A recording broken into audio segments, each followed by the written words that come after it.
Well, the Trump administration has requested $175 billion from Congress to hire more ICE agents. Should we give it to them? I mean, let us know in the comments below. I mean, we send $175 billion to Ukraine. So what about more ICE agents? And they want to expand their detention facilities.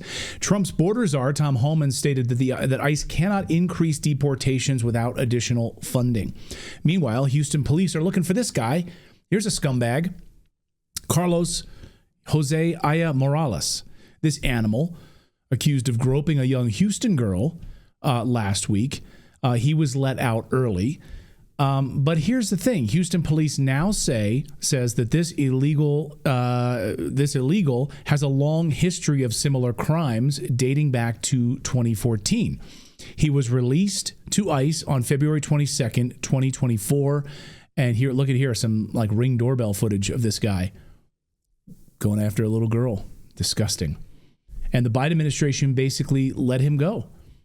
So now he's committed another crime. And this is not surprising at all to the United States. The author of the book Agent Under Fire, it's called A Murder and a Manifesto. It's written by former ICE Special Agent Victor Aviala. And he knows all about what ICE needs right now. And Victor joins us now on the show. Victor, good to see you. Welcome to Redacted. Great to see you. Thanks for having me.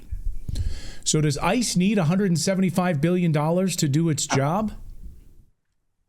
They do. It's multifaceted. It's just not removals. Remember, it's all of the immigration enforcement and customs. And you forget the custom. A lot of people forget the customs side that needs the funding as well. And we're talking about any violation that has a nexus to our border. That's the illegal movement of people and goods, drugs, and counterfeit, counter-proliferation investigations, you name it. And so they do. And then we're not just going to need personnel like you're seeing right now from other agencies that we're basically borrowing from DEA, now IRS, and others. But there's a lot of intricate parts that need to be moved and I think fixed on the internal side of ICE enforcement removal operations.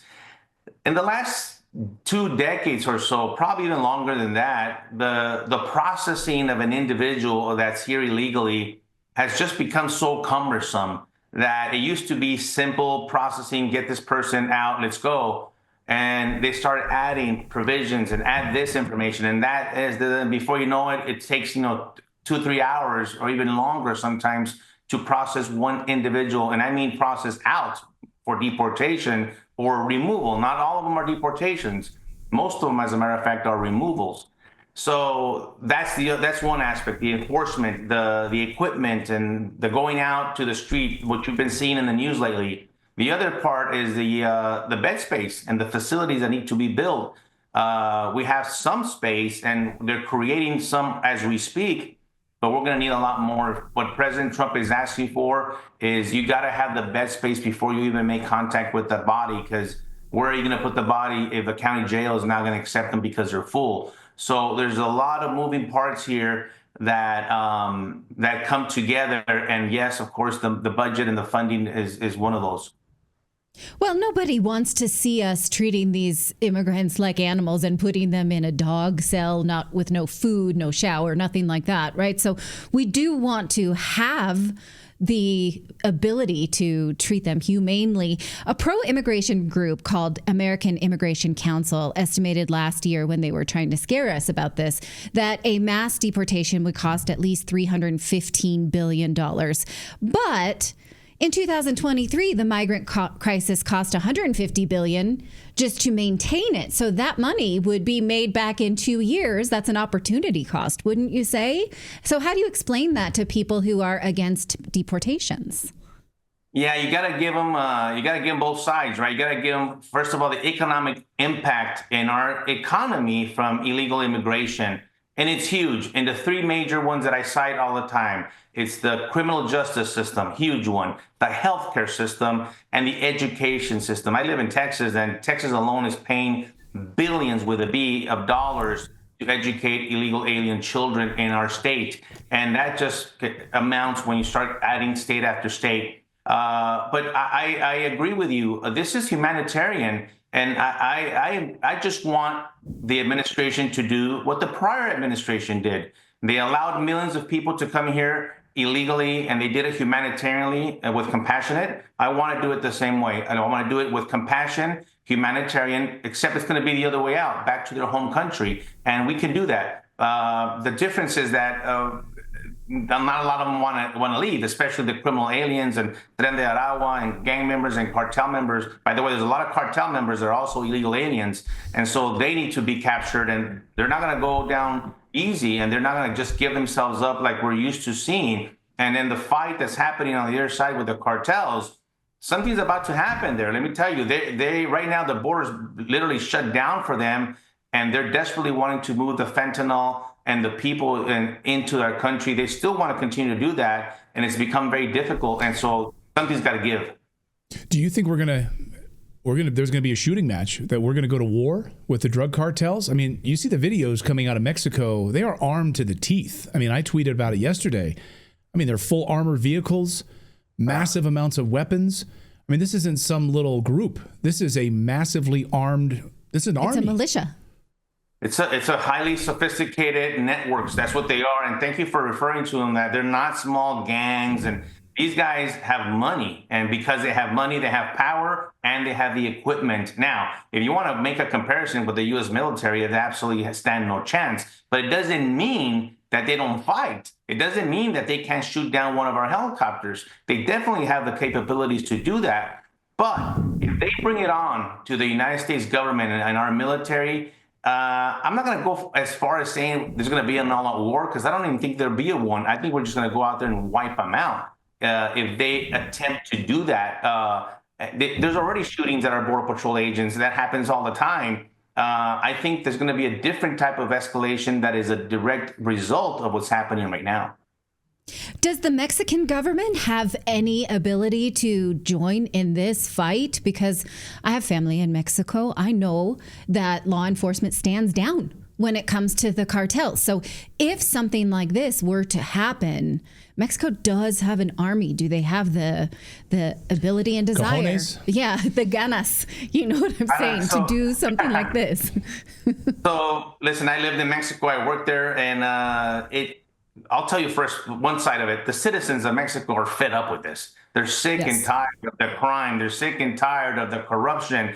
You know what they're sick and tired of is the extortion. You have a small business, and here you go. You open a small business, starts making a little bit of money. Here comes a knock on the door from a cartel member asking for a percentage every month or every week. That happens in an entirety of the whole country of Mexico. They're sick and tired of it. Every truck that crosses that border, and that 18-wheeler, is getting extorted for a minimum of $200 to $350 each. And then they're going straight to the plant and extorting the manager of the plant, saying, might as well pay up for the trucks that are going to be up there, because they're going to either pay out on the road or you're going to pay right here. So that's believe me, the citizens of Mexico, they want us, the United States, to go there and help them.